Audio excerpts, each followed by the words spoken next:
Você sabia que aquele aumento no seu plano de saúde pode ser ilegal? Você pode ter direito a receber de volta tudo o que pagou a mais.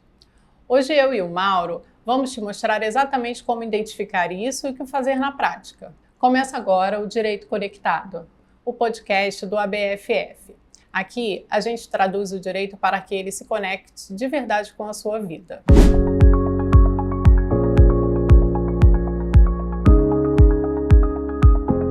Seu plano de saúde aumentou 20, 25, até 30% e você simplesmente aceitou? Pois é, isso acontece todos os dias. Mas o que muita gente não sabe é que, em muitos casos, esse aumento pode ser ilegal e você pode ter direito a recuperar valores pagos indevidamente. Hoje vamos te mostrar quando o reajuste é abusivo e o que fazer nessas situações. Existem diferentes tipos de plano de saúde, né? Especialmente quando já falamos em outro podcast aqui, numa outra situação, num outro contexto, que lá em 2008, 2009, quase que os planos de saúde individuais deixaram de ser comercializados pelas operadoras. E aí entraram apenas os planos coletivos. Agora há um ensaio de voltar aos planos individuais. Mas o fato é que isso aconteceu lá atrás, em 2008, porque os planos queriam fugir da regulação da ANS, que já era frouxa, uma regulação muito pró-planos de saúde, né? Essa regulação estabelecia um teto nacional para o aumento dos planos de saúde, que é o chamado aumento pelo índice da ANS. Os planos coletivos fugiram dessas regulações, né? Mas o que a gente vê na prática acontecendo, e eu arrisco dizer que na imensa maioria dos chamados contratos coletivos de saúde, dos planos coletivos de saúde, é que eles são falsos coletivos, né? São planos de saúde falsos coletivos, onde ou são planos familiares travestidos de coletivos, por meio de PJs, que às vezes algum membro da família, o pai ou a mãe tem, e que o STJ já definiu que, na verdade, tem que ter tratamento de planos individuais e, portanto, sujeito ao teto de aumento da ANS, ou então são planos onde a pessoa busca um corretor de seguro que a inclui em uma coletividade que não tem absolutamente nada a ver com a sua realidade profissional ou mesmo pessoal ou social. Então são planos tidos como falsos coletivos. Essa é a regra. Então, nesses casos, não tem conversa. O aumento do plano de saúde tem que se sujeitar ao índice da ANS para planos individuais e familiares. Tá? Então, nessa situação é muito claro, o judiciário é muito claro. Então, se o seu plano de saúde se enquadra nessa categoria, e aí, obviamente, cabe a análise do seu advogado, o teto da ANS tem que ser aplicado e qualquer aumento acima disso é ilegal. Aí restam os planos coletivos, que são de fato coletivos. E nesses casos, os abusos também acontecem e muito, né? E quase sempre, eu estou sendo cuidadoso em falar quase sempre, porque apesar de que eu nunca vi um aumento quando o cliente procura, eu já vi situações em que os aumentos até são legais, mas onde não há uma situação hipotética em que você encontra um caso. Mas quando nós fomos procurados por clientes que reclamam uma situação que eles entendem abusiva, nós identificamos que sim, há abusividade, né? Em todas as situações.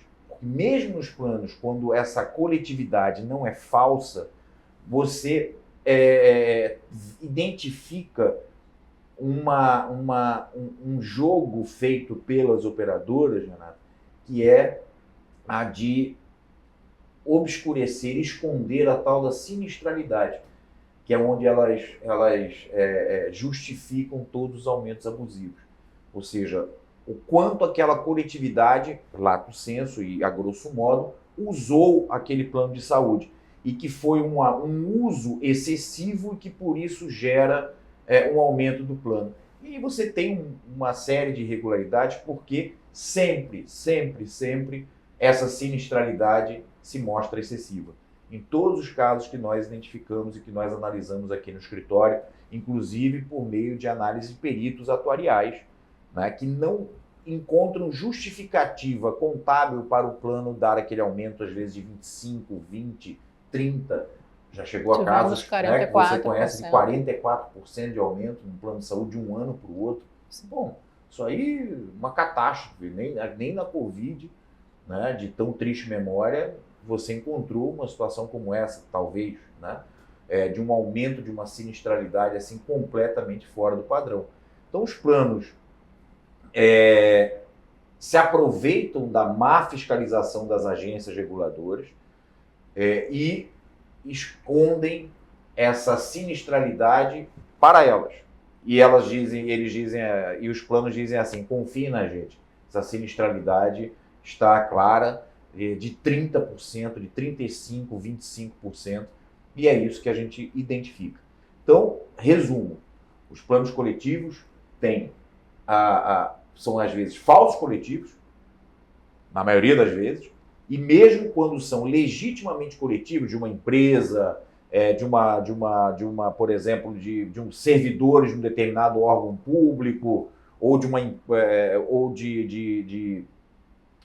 uma categoria profissional, mesmo quando esses planos coletivos podem assim se caracterizar, você identifica muitas vezes, ou na maioria das vezes, tomando cuidado, porque eu nunca, de saber que pode haver aumentos que são legais, claro, mas na imensa maioria das vezes que nós analisamos, esses aumentos são abusivos.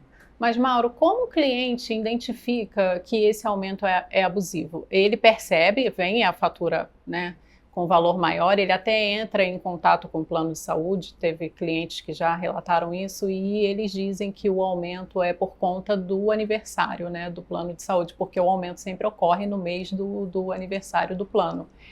E aí fica por isso mesmo, e o cliente fica sem entender, né, ele acha que aumentou, porque como renovou o ano, aumentou por conta dessa renovação. Como o cliente identifica que esse aumento é um aumento abusivo, para procurar ajuda, né, de um profissional?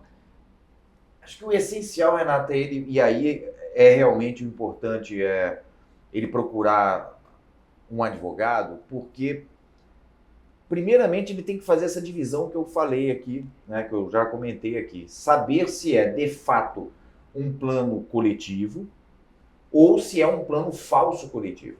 Porque se for esta segunda hipótese, ou seja, se for um plano falso coletivo, que o advogado tem a obrigação de identificar pelas características e não precisa pela simples característica do plano de saúde dele.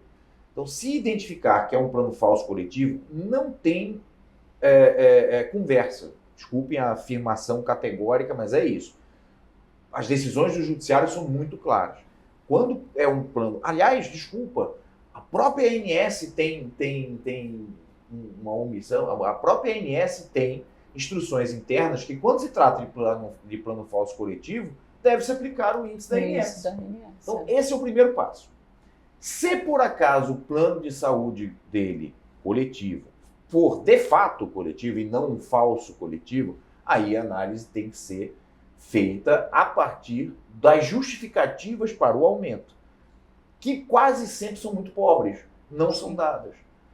Porque aí entra na sinistralidade, naquele discurso, tudo entra no discurso da sinistralidade. E você vai ver os contratos, esses contratos coletivos, eles quase sempre dizem assim: se a sinistralidade ficar até 70%, 80%, quando ninguém sabe muito bem o que é que significam esses números. E quem detém todos os dados e todas as informações são o próprio plano de saúde. Sim. Os planos de saúde. São os planos de saúde que detêm essas informações. Então, nesse segundo passo, é um pouco mais, exige uma análise um pouco mais cuidadosa, mas em todas as situações que nós verificamos, que nós analisamos, que quando o cliente vem reclamar, há uma identificação de abusividade, e isso tem que ser levado ao judiciário. Né? E isso tem que ser levado... Aliás, os dois casos têm que ser levados ao judiciário, porque um plano de saúde não vai reconhecer de livre e espontânea vontade que o plano falso coletivo que ela ofereceu ao cliente é falso coletivo, por razões óbvias. Ela vai querer continuar a afirmar que é um plano coletivo e que, portanto, não está sujeito ao índice da ANS, o que é, em boa parte das vezes, uma mentira. E quando, de fato, é um plano falso coletivo, o que a gente identifica muitas vezes é essa sinistralidade sem nenhum tipo de transparência e que, portanto, também cabe ser levado ao judiciário. Mas nesses casos aí, já provavelmente haverá necessidade de uma prova pericial. Isso que eu ia falar agora. A gente só consegue comprovar que essa sinistralidade ela é abusiva, né, quando o cliente procura mesmo a ajuda de um advogado, porque aí a gente entra com o processo, pede a perícia, né, para que seja apresentado, né, os documentos. Nesses casos de planos que são de fato coletivos.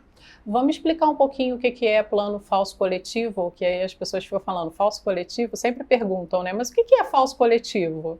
Um plano falso coletivo é, em regra, aquele plano que é familiar muitas vezes. Você pode ter uma empresa pequena, o seu marido, o marido da sua amiga, a sua amiga, ter uma pequena empresa. E nessa empresa você tem uma facilidade maior muitas vezes de acesso a um plano de saúde. E aí você coloca quem? É uma empresa pelo Simples, é uma empresa pequena, que você faz doces, que você... MEI, né? Enfim, faz festa, faz comida para fora, uma empresa pequena. E aí você inclui toda a sua família, você, sua mãe, seus filhos, seu marido, nesse plano de saúde coletivo. O que o STJ diz nessas situações, que existem em uma quantidade razoável, é que, na verdade, se trata de um plano familiar. Né? E que, portanto, está sujeito ao índice da ANS. Mas tem uma segunda hipótese que é mais comum, acredito eu, né? Mesmo não dispondo de dados estatísticos, pelo menos eu procurei no site da ANS, que é o falso coletivo mais comum. É quando você, como pessoa, vamos procurar um corretor para mudar de plano. Não estou satisfeito com o meu plano, como infelizmente está acontecendo muito no Rio de Janeiro com essa quebra completa da Unimed. Né? Então as pessoas estão procurando outros planos. E aí o corretor te oferece um plano de saúde que, onde na verdade você é inserido dentro de uma coletividade. Uma coletividade que não tem absolutamente nada a ver com a sua vida social, que não diz respeito a você, a sua empresa, nada. Você é inserido dentro de um plano com diversas outras pessoas, onde você não sabe quem são essas pessoas. Nunca viu na vida. Nunca viu na vida. Não sabe qual é a sinistralidade daquele grupo, não sabe nem mesmo se o plano mantém aquelas mesmas pessoas naquele grupo, porque o plano pode manejar, enfim, são números e dados que eles podem manejar se houver o prazer, sem nenhum tipo de controle possível por parte do consumidor. Então é uma coletividade falsa. É uma coletividade que não guarda nenhuma conexão entre as pessoas que fazem parte desse suposto grupo. Então, são planos individuais e familiares disfarçados de coletivos. Sim.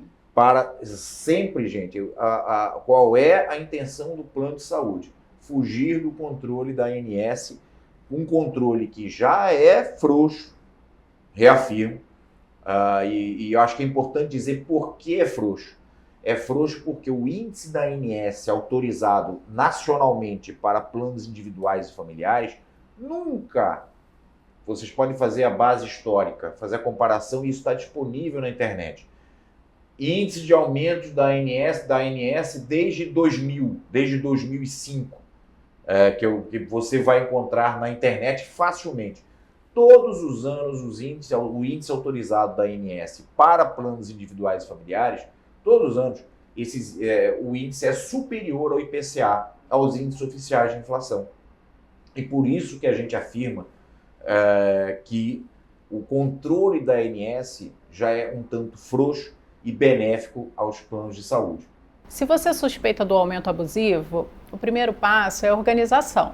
Solicitar históricos de reajuste, guardar boletos e contrato, identificar percentuais aplicados, guardar protocolos quando entrar em contato com o plano de saúde para obter mais informações e buscar ajuda, orientação jurídica. Também é importante guardar o extrato que o plano de saúde envia. Todo ano, todo mês de aniversário do seu plano, o plano de saúde ele envia um histórico de utilização do serviço, e aí é importante também você guardar esse histórico. não é sobre o que o plano diz, é sobre o que ele consegue provar. Existe um impacto que vai além do jurídico. Famílias deixam de investir em outras áreas, idosos ficam sobrecarregados financeiramente. Já vimos casos de pessoas comprometendo grande parte da renda, famílias inteiras, né, que comprometem as suas rendas apenas para manter o plano de saúde. Plano de saúde não é luxo, é necessidade. E ninguém deveria ser pressionado financeiramente por um aumento abusivo. Quando o assunto é saúde, informação faz toda a diferença. Entender seus direitos muda completamente a forma como você se posiciona diante do plano. Se esse episódio te ajudou, compartilhe com alguém que também pode estar passando por isso. Muitas pessoas estão pagando valores abusivos sem perceber. Insistimos. A gente se vê no próximo episódio.